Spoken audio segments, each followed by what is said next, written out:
Nah gini ya, kalau operator rental itu kalau lagi nggak ada orderan ya, nggak ada kerjaan ya, gabut banget ini, nongkrong di pool ya. Ini malah adu panco nih.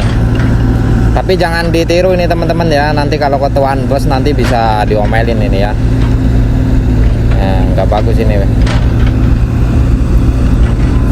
Gimana nih operator rental, bulan-bulan ini udah ada kerjaan belum? Lancar nggak proyeknya ya? Salam dua handle.